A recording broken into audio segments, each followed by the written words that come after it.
भगवान के पास जाओ तो सर्वस्व निर्मल होकर के अपना मन को वहीं ले जा करके पहुंचो। भगवान, हम संतों के पास जाते हैं, गुरुजनों के पास जाते हैं, मठ मंदिर में जाते हैं, तो कभी खाली हाथ नहीं जाते ना। आपके पास में कुछ हो या ना हो, लेकिन दो वस्तु जरूर लेके जाना। क्या? भवानी शंकरो वंदे श्रद्धा विश्वास रूपिणो। एक हमारे श्रद्धा, जिससे हम मिलने के लिए जा रहे हैं, उनके प्रति हमारी श्रद्धा अटूट होना चाहिए। आप मिलने के लिए जाओ, श्रद्धा नहीं है तो आपको फल नहीं मिलेगा।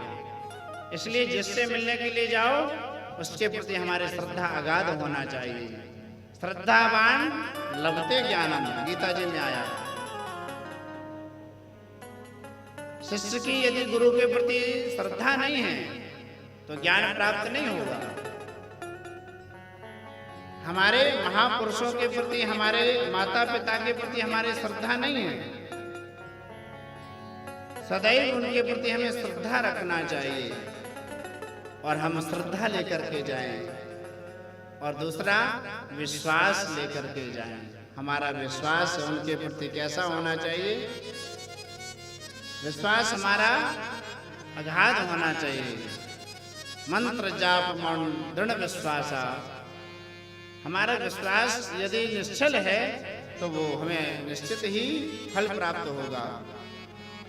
इसलिए यदि हमने कानों से कथा नहीं सुनी ना भगवान की, ये कान किस लिए मिले हैं? कान हमें ठाकुर जी ने किस लिए दिए?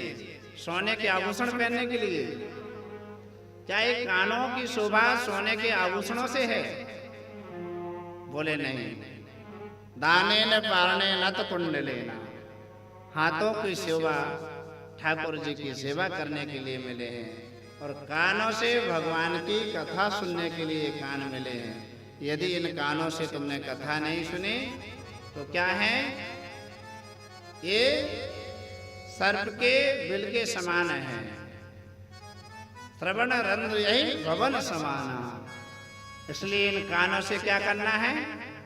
कथा को सुनना है, कि व्यथा सुनना है। संसार की व्यथा सुनते रहोगे, लालयत तो होते रहोगे कि और सुने दूसरे की बुराई, और सुने दूसरे की बुराई। क्या होगा? हमारा हृदय भी बुरा हो जाएगा और हम दूसरे को भी बुरा कर देंगे। इसलिए इसमें कुछ नहीं रखा है। ईर्ष्या बुराई करने में हमारा मन मलिन होगा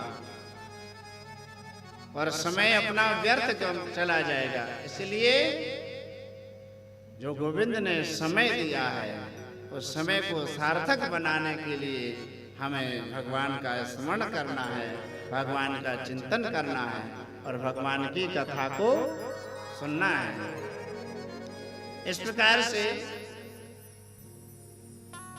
जो भगवान के भक्त हैं वो कैसे होते हैं? महो रहो रसिका भुवि भाव का। रसिक जन हैं, भावुक जन हैं। इसलिए भगवान की भाषा को कौन समझ सकता है? भगवत रसिक, रसिक की बातें रसिक बनाना समझ सके ना। भगवान की कथा को रसिक जन समझ सकते हैं, प्रेमी जन समझ सकते हैं।